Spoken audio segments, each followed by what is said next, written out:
கர்த்தர் நல்லவர், அவர் கிருபை என்று உள்ளது. இந்த வாய்ப்பை கொடுத்த ஐயாவுக்கும் ஆன்டிக்கும் சபையார் அனைவருக்கும் நன்றியை தெரிவிக்கின்றேன். எனக்கு கொடுத்த வார்த்தை மத்தேயு 27ஆம் அதிகாரம் 46ஆம் வசனம். ஒருவர் வாசிக்க கேட்போம்.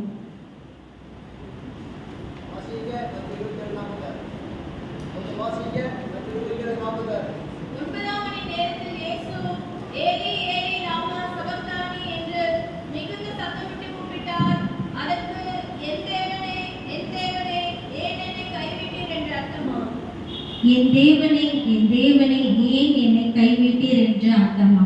இந்த வசனம் 3 இடத்துல சொல்லப்பட்டிருக்கு. மார்க் 15:34 சொல்லப்பட்டிருக்கு. சங்கீதம் 22ஆம் அதிகாரத்துல முதல் வசனம் தாவீது சொல்றாரு. சிலுவைன்னா என்ன? 1 கொரிந்தியர் 1:18 சிலுவை பற்றி உபதேசம் கெட்டு போறவங்களுக்கு பைத்தியமும், ரட்சிக்கப்பட்ட நம்மளுக்கு அது தேவ பலனாய் இருக்கிறது. தேவ பலன்னா அப்படின்னா கர்த்தருக்கு காத்திருக்கிறவங்களுக்கு புது பலன். ஒவ்வொரு நாளும் ஏசப்பாவுக்காக நம்ம காத்திருக்கும் போது புது பலன் வரும். அதே போல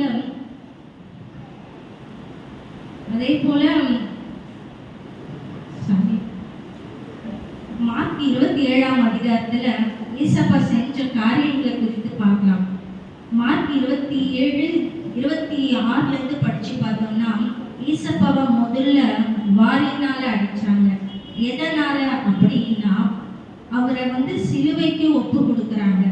2வது 28ஆம் வசனத்துல பார்க்கும்போது அவரோட வஸ்திரத்தை கிழிக்கிறாங்க.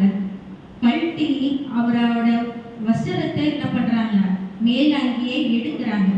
நம்ம ஒருத்தர் இடத்துல நம்ம இருக்கும் போது யாருன்னு நம்மளை சீன்னு சொன்னா கூட நம்மளுக்கு அழ வந்துடும். யாருக்கு வருதோ இல்லையோ எனக்கு வந்துடும். அந்த நேரத்துல சுற்றில இருக்கிற எல்லாரும் மத்தியிலையும் ஏசப்பாவோட வஸ்திரத்தை கிழிக்கிறாங்க.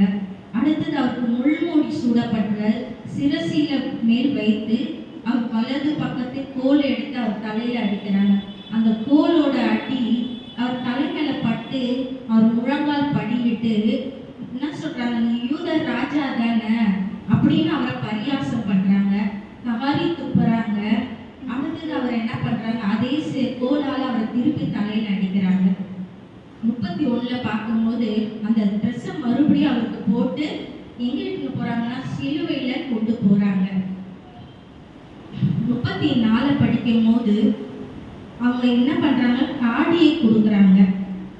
அவருக்கு கசப்பான காடியை கொடுத்தாங்க. ஏசப்பா மாறாவின் தண்ணீரையே மதுரமா மாற்றினவருக்கு என்ன கொடுக்குறாங்கன்னா காடியை தான் கொடுக்குறாங்க. 35 வாசிக்கும் போது அவருக்கு அந்த ட்ரெஸ்ஸுங்களை என்ன பண்றாங்க, பங்கிட்டு எடுத்து சீட்டு போட்டு எடுக்கிறாங்க. அதுக்கப்புறம் அவரை என்ன சொல்றாங்க, நீ யூத ராஜா தானே, உன்னையே நீ யூத ராஜா தானே அப்படின்ட்டு அவர் சிலுவை மேலே எழுதுறாங்க. 38 வாசிக்கும் போது 2 இடத்துல கல்வர்கள் இருக்காங்க. அவங்க மத்தியில அவங்கள பரியாசம் பண்றாங்க.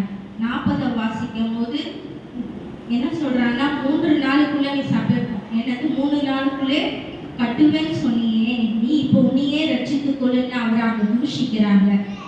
42 வாசிக்கும் போது அந்த இடத்துல என்ன பண்றாங்க, சிலுவையில யூத ராஜாவே நீ இறங்கி வா, உன்னை நீயே விசுவாசித்து ரட்சித்துக்கோள் சொல்றாங்க. 44 கல்லர்கள் மத்தியில 2 பேரை அடித்து நிந்திக்கிறாங்க. ஈசப்பா இந்த 7 வார்த்தை சொன்ன காரணம், ஈசப்பா 6 சொல்லியிருக்கலாம், 7 சொல்லியிருக்கலாம், 6, 8 சொல்லியிருக்கலாம். ஆனா அவரு 7 வார்த்தை சொன்ன காரணம், லேவியாகமம் 4ஆம் அதிகாரம் 2-6 படிச்சு பார்த்தீங்கன்னா, ஒருவன் பாவம் செஞ்சாங்கன்னா அவங்களுக்கு என்ன ஞாபிக்கப்பட்ட பாவ நிவாரண பலியை ஒரு காளையை கொண்டு அதை அபிஷேகம் பண்ணவங்க தான் என்ன பண்ணுமா, அதை பலியிடணுமா. அந்த ரத்தத்தை 7 முறை எடுத்து தெளிக்கணுமா. இது நியாய புத்தகத்தில் எழுதப்பட்டிருக்கு. அதே போல ஏசப்பா நம்மளுக்காக பிரதான ஆசிரியரா இருந்து அவரே நம்மளுக்காக அடிக்கப்பட்ட ஆட்டுக்குட்டியாவே இருக்கிறாரு. சிலுவைன்னா என்னன்னா, சிலுவை பெருசா இருக்கும். அந்த சிலுவைய தூக்கிட்டே போக முடியாது. அது 150 அடியும் நீளம் வலியா இருக்கும். அப்படிப்பட்ட சிலுவையில தான் ஏசப்பாவை வந்து எடுத்துட்டு போறாரு. யாக்கோபு 1:5 சொல்றான், உங்களில் ஒருவர் துன்பப்பட்டால் ஜெபம் பண்ண கடவான் என்று வேதத்தை வாசிக்கிறோம். துன்பம்னா என்ன?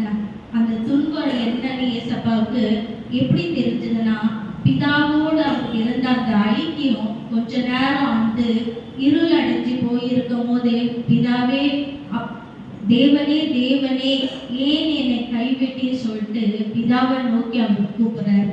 ஏன் பாவம்னா, ஏசாயா 53:5 வாசிக்கிறோம், உங்களோட மீறுதல்கள் நிமித்தமும் என்னோட காயங்கள் தம்முடைய அக்கிரம நிமித்தம் தான் அவர் நொறுக்கப்பட்டார். இதெல்லாம் தான் ஏசப்பாவுக்கு முன்பாக பாவமா இருந்தது. இதே வசனத்தை தாவீது சொல்ல காரணம் என்னன்னா, அவர் தாவீதை குறித்து நம்ம எல்லாருக்கும் தெரியும். இஸ்ரவேல் ராஜாவா இருந்தான், ஆடுகளை மேய்த்தான், ஈசாயின் மகன், ஆண்டவருக்கே இதயத்துக்கு ஏற்றவனா இருந்தான். அவனை பார்க்கும்போது சிவப்பு மேனி உள்ள மிகவும் ரூபமும் அழகுமா இருந்தான். அப்படி இருந்தா, அதே போல அவன் யாருன்னா பெரிய தைரியசாலி. தைரியசாலினா சிங்கத்தையும் ஆடுகளையும் வாய்களை கிழிக்கிறதக்க பலன் அவனுக்கு இருந்தது. அப்படிப்பட்ட சூழ்நிலையில தாவீது ஏன் சொல்றான்னா, தன் தகப்பன் மற்ற எல்லாருமே அவனை கைவிடும் போது அவன் கதறி ஏசப்பாவை நோக்கி அழுகுறான், தேவனே தேவனே ஏன் என்னை கைவிட்டீர் அப்படின்னு அவன் சொன்ன காரணம். அதுக்கப்புறம் 27:10 வாசினா, என் தாயும் என தகப்பனும் கைவிட்டாலும் கர்த்தர் என்னை சேர்த்துக் கொள்வான்னு சொல்லிட்டு அவர் சொல்றாரு. எனக்கு ஒத்தாசைவர் பருவதற்கு நேராக என் கண்களை ஏறெடுப்பேனும் சொல்றாரு. இதெல்லாம் சொல்ல காரணம் என்னன்னா, அவன் கர்த்தர் அந்த நேரத்துல உறுதியா பற்றி கொண்டான். இன்னைக்கு நம்மளோட பாவமும் ஏசப்பாக்கு முன்பாக அப்படிதான் இருக்கு. அவருக்கும் நம்மளுக்கும் இடைவெளியா இருக்கு, அவருக்கும் நம்மளுக்கு தூரமா இருக்கு. எதெல்லாம்னா, யாத்திராகம்ல படிச்சு பார்த்தீங்கன்னா, யாத்திராகம்ல கொலை செய்யாதிருப்பாரு, அதெல்லாம் தான் பாவம். பாவம்னா பொய் சொல்லுறது பாவம் இல்லை, விபச்சார பாவம், வேசித்தன பாவம், கல்லு பாவம், மற்ற நிறைய பாவங்கள் இருக்கு. இந்த பாவம்லாம் தான் நம்ம ஏசப்பாவுக்கும் நம்மளுக்கும் ரொம்ப தூரமா இருக்குது. அவருக்கு யோசிச்சு பாருங்க, ஏசப்பா நம்மளுக்காக மறைக்கலன்னா வேற யார் நம்மளுக்காக மறைச்சிருக்கோம்? இன்னைக்கு நம்ம இந்த ஆலயத்துக்கு வந்து நிக்கி ஜெபிக்கிறோம்னா அதுக்கெல்லாம் ஏசப்பாவோட கிருபை தான். கிருபை இல்லைன்னா ஒன்றும் முடிஞ்சிருக்காது. அதே போல எனக்கு இந்த வசனம் பிடிக்கிற காரணம் என்னன்னா, என் தேவனே ஏன் என்னை கைவிட்டீர்னா, அந்த கடந்து வந்த பாதைகளை நம்மளும் நினைச்சு பார்க்கும்போது தான் ஏசப்பா கண்ணம் இமை பொழுது உன்னை கைவிட்டேன், ஆனா உருக்க இருக்கிறதுனால உன்னை சேர்த்து கொண்டேன்னு சொல்லி வேதம் சொல்லுது. அற்பமான இமை பொழுதுதான், ஆனா நித்திய கிருபையுடன் உனக்கு இறங்குவேன்னு சொல்லிட்டு அவர் சொல்ற காரணம். அதே போல நிறைய வார்த்தைகள் ஏசப்பா சொல்லியிருக்காரு. இப்ப ஏசப்பா உங்ககிட்டயும் என்கிட்டயும் ஒரே ஒண்ணுதான் சொல்றாரு. என்ன அப்படின்னா, எனக்காக நீங்க பாவத்தை விடுங்க, எனக்காக மனம் திரும்புங்க, என்கிட்ட சேர்ந்து வாங்கன்னு ஏசப்பா உங்களையும் என்னையும் பார்த்து சொல்றாரு. நிறைய பேர் பாவத்துல இருக்காங்க, அவங்களுக்காக நம்ம ஜெபிக்கணும். சுவிசேஷம் பாரம் ஒன்றே என் சுமையா இருக்கட்டும் சொல்லி அப்போஸ்தலர் பவுல் சொல்றாரு. ஆனா நம்ம சுவிசேஷம் சொல்ல போல, ஆனாலும் கர்த்தர் நம்மளுக்கு எத்தனையோ பேர் யூடியூப்ல எல்லாம் பார்த்தீங்கன்னா சுவிசேஷம் சொல்றவங்க செருப்பால அடிக்கிறாங்க. அவங்களுக்காக நம்ம ஜெபிக்கணும், அவங்களுக்காக நம்ம பாரத்தோடு நின்று ஜெபிக்கணும். அதே போல ஏசப்பா சிலுவையில இவ்வளோ நேரம் நான் சொன்னது அவர் பட்ட பாடுகளை சொன்னேன். ஏசப்பா சிலுவை என்ன வச்சு சிறந்தார் அப்படின்னா, பாவங்கள், அக்கிரமங்கள், பாடுகள், துக்கங்கள், வியாதிகள், பலவீனங்கள், சாபங்கள், இது எல்லாத்தையும் ஏசப்பா என்ன பண்ணிட்டாரு, சிலுவையில சுமந்து தீர்த்து நம்மளுக்கு வெற்றியை கொடுத்துருக்காரு. இன்னைக்கு நம்ம நல்லா இருக்கிறோம். நிறைய பேர் இன்னும் இந்த மாதிரி பாவத்திலே சாபத்திலே தான் இருக்காங்க. அவங்களுக்காக நம்ம ஜெபிக்கணும். இயேசு நாமத்தில்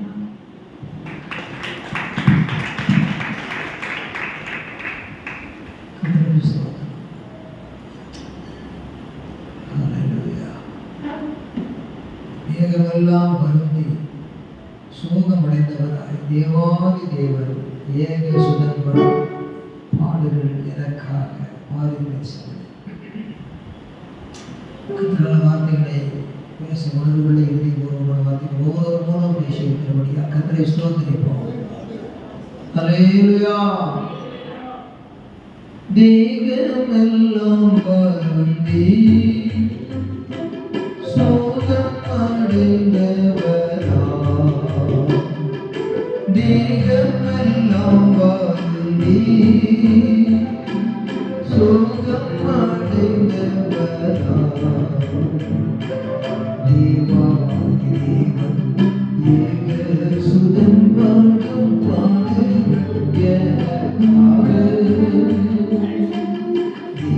Sudah